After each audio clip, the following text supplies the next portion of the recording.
ತಮಿಳುನಾಡಿಗೆ ಕಾವೇರಿ ನೀರು ಹರಿಸುವುದಕ್ಕೆ ಖಂಡನೆ ವ್ಯಕ್ತ ಆಗ್ತಾ ಇರುವಂತದ್ದು. ಕಾವೇರಿ ನೀರಿಗಾಗಿ ಕರ್ನಾಟಕ ಬಂದ್ ಆಗುವ ಸಾಧ್ಯತೆ ಇದೆ. ಕರ್ನಾಟಕ ಬಂದ್ಗೆ ಕರೆ ನೀಡಲು ಈಗ ಕನ್ನಡ ಪರ ಸಂಘಟನೆಗಳು ನಿರ್ಧಾರ ಮಾಡಿರುವಂತದ್ದು. ನಾಳೆ ವುಡ್ ಲ್ಯಾಂಡ್ ಹೋಟೆಲ್ನಲ್ಲಿ ಸಂಘಟನೆಗಳ ಸಭೆ ಇದೆ. ಸಭೆಯಲ್ಲಿ ಬಂದ್ ಬಗ್ಗೆ ತೀರ್ಮಾನಿಸಿ ದಿನಾಂಕ ಘೋಷಣೆ ಮಾಡುವ ಸಾಧ್ಯತೆ ಇದೆ. ಕನ್ನಡ ವಾಟಾಳ್ ಪಕ್ಷದ ವಾಟಾಳ್ ನಾಗರಾಜ್ ಹೇಳಿಕೆ ಕೊಟ್ಟಿದ್ದಾರೆ. ತಮಿಳುನಾಡಿಗೆ ನೀರು ಹರಿಸುವುದಕ್ಕೆ ಖಂಡನೆ ವ್ಯಕ್ತ ಆಗ್ತಾ ಇರುವಂತದ್ದು. ಎಲ್ಲ ಕಡೆ ಕೂಡ ರಾಜ್ಯವ್ಯಾಪಿ ಖಂಡನೆ ವ್ಯಕ್ತ ಆಗ್ತಾ ಇದೆ. ಹಾಗೆ ಕಾವೇರಿ ನೀರಿಗಾಗಿ ಕರ್ನಾಟಕ ಬಂದ್ ಆಗುವಂತಹ ಎಲ್ಲ ಸಾಧ್ಯತೆಗಿದೆ. ಬಂದ್ ಮಾಡಲು ಕೂಡ ಕನ್ನಡ ಪರ ಸಂಘಟನೆಗಳು ನಿರ್ಧಾರ ಮಾಡಿರುವಂತದ್ದು. ನಾಳೆ ವುಡ್ ಲ್ಯಾಂಡ್ ಹೋಟೆಲ್ನಲ್ಲಿ ಈ ಕುರಿತು ಮಹತ್ವದ ಸಭೆ ನಡೆಯಲಿದೆ. ಸಭೆಯ ನಂತರ ಬಂದ್ ಬಗ್ಗೆ ಚರ್ಚೆ ಮಾಡಿ ದಿನಾಂಕ ಘೋಷಣೆ ಮಾಡುವಂತಹ ಸಾಧ್ಯತೆಗಿದೆ.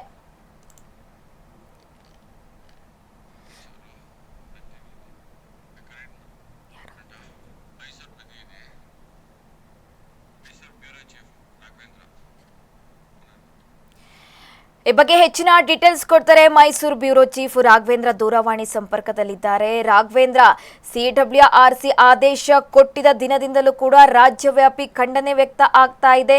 ಇವತ್ತು ಕೂಡ ಈ ಸಂಬಂಧ CWMC ನೇತೃತ್ವದಲ್ಲಿ ಸಭೆ ನಡೆಯಲಿರುವಂತದ್ದು. ಒಂದು ಕಡೆ ರಾಜ್ಯದಲ್ಲಿ ರೈತರು ಆಕ್ರೋಶ ವ್ಯಕ್ತಪಡಿಸ್ತಾ ಇದ್ದಾರೆ. ಹಾಗೆ ಕರ್ನಾಟಕ ಬಂದ್ ಆಗುವಂತಹ ಸಾಧ್ಯತೆ ಇದೆ. ಕನ್ನಡ ಪರ ಸಂಘಟನೆಗಳು ಕೂಡ ಎಚ್ಚರಿಕೆ ಕೊಡ್ತಾ ಇರುವಂತದ್ದು. ಏನು ಕಾವೇರಿ ಕೊಳ್ಳದ ಜನರ ಚಿತ್ತ ಇರುವಂತದ್ದು ಇವತ್ತು ಎಲ್ಲ ಈ ಸಭೆ ಏನಾರ ಡೀಟೇಲ್ಸ್ ಇದೆ ರಾಘವೇಂದ್ರ?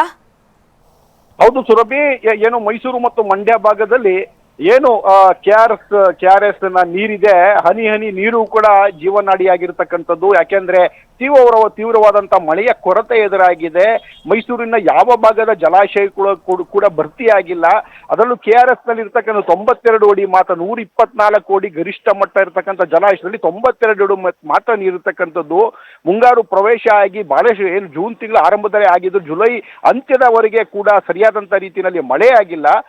ಕಬಿನಿ ಜಲಾಶಯ ಕೂಡ ಭರ್ತಿಯಾಗಿಲ್ಲ, ಹೇಮಾವತಿ ಕೂಡ ಭರ್ತಿಯಾಗಿಲ್ಲ. ಹಾರಂಗಿ ಮಾತ್ರ ಸ್ವಲ್ಪ ಪ್ರಮಾಣ, ಅದು ಚಿಕ್ಕ ಜಲಾಶಯ, ಅದು ಭರ್ತಿಯಾದರೂ ಕೂಡ ಅಷ್ಟೊಂದು ನಮಗೆ ಉಪಯೋಗಕ್ಕೆ ಬರದೇ ಇರತಕ್ಕಂಥದ್ದು. ಆದ್ರೆ ಈಗ ನಮಗೆ ಕುಡಿಯೋ ನೀರಿಗೋಸ್ಕರನಾದ್ರೂ ನಾವು ನೀರನ್ನ ಸಂಗ್ರಹ ಮಾಡಿ ಇಟ್ಕೊಳ್ಳೋದಕ್ಕೆ ಸಾಧ್ಯ. ಈ ಒಂದು ಪರಿಸ್ಥಿತಿನಲ್ಲಿ ಬಹಳ ಕ್ಲಿಷ್ಟ ಇದೆ. ಇಂಥ ಸನ್ನಿವೇಶದಲ್ಲಿ ಏನ್ CWRC ಕೊಟ್ಟಂತ ಆದೇಶ ಏನಿದೆ ಅದು ಮರಣ ಶಾಸನ ನಮ್ಮ ಮೈಸೂರು ಮತ್ತು ಮಂಡ್ಯ ಭಾಗದ ಪಾಲಿಗೆ. ಜೊತೆಗೆ ಬೆಂಗಳೂರು ನಗರಕ್ಕೆ ಕುಡಿಯೋ ನೀರಿಗೂ ಕೂಡ ಭಾರಿ ಸಂಕಷ್ಟ ಎದುರುವಂತ ಸ್ಥಿತಿ ಇದೆ. ಇಂಥ ಸಂದರ್ಭದಲ್ಲಿ ಏನು ಕಾವೇರಿ ಕೊಳ್ಳದ ರೈತರು ಸಿಡಿದೆದ್ದು ಹೋರಾಟಕ್ಕೆ ಇಳಿದ್ರು. ಎಲ್ಲ ಒಂದು ಕಡೆ ಅದು ರಾಜ್ಯ ಸರ್ಕಾರ ಮತ್ತೆ ಕೇಂದ್ರ ಸರ್ಕಾರದ ಮೇಲೆ ತೀವ್ರ ಒತ್ತಡ ಬಿದ್ದಂತಾಗಿದೆ. ಈ ಕಾರಣಕ್ಕೋಸ್ಕರನೇ CWRC ಕೊಟ್ಟಂತ ಆದೇಶದ ವಿರುದ್ಧ ರಾಜ್ಯ ಸರ್ಕಾರ CWMA ಕಾವೇರಿ ಉಸ್ತುವಾರಿ ಪ್ರಾಧಿಕಾರದ ಅಲ್ಲಿಗೆ ಒಂದು ಮೇಲ್ಮನವಿಯನ್ನ ಸಲ್ಲಿಸಿದ್ರು. ತಕ್ಷಣವೇ ಅದನ್ನ ಒಂದು ಮನವಿಯನ್ನ ಪುರಸ್ಕರಿಸಿದೆ. ಇವತ್ತು ಅದರ CWMA ಮೀಟಿಂಗ್ ಅನ್ನ ಕರೆಯಲಾಗಿದೆ. ಇದರಲ್ಲಿ 4 ರಾಜ್ಯಗಳ ಪ್ರತಿನಿಧಿಗಳು ಕೂಡ ಭಾಗವಹಿಸ್ತಾ ಇದ್ದಾರೆ. ಈ ಒಂದು ಸಭೆಯಲ್ಲಿ ಕರ್ನಾಟಕದ ಪ್ರತಿನಿಧಿಗಳು ಅಂದ್ರೆ ಅಧಿಕಾರಿಗಳು, ನೀರಾವರಿ ತಜ್ಞರು ಏನು ಸರಿಯಾದಂತ ರೀತಿಯಲ್ಲಿ ಸಮರ್ಪಕ ಮಾಹಿತಿಯನ್ನ ಕೊಟ್ಟಿದ್ದೇ ಆದ್ರೆ ನಮಗೆ CWMA ಇಂದ ಏನಾದ್ರು ಒಂದು ತಾತ್ಕಾಲಿಕ ರಿಲೀಫ್ ಸಿಗುವಂತ ಸಾಧ್ಯತೆ ಇದೆ.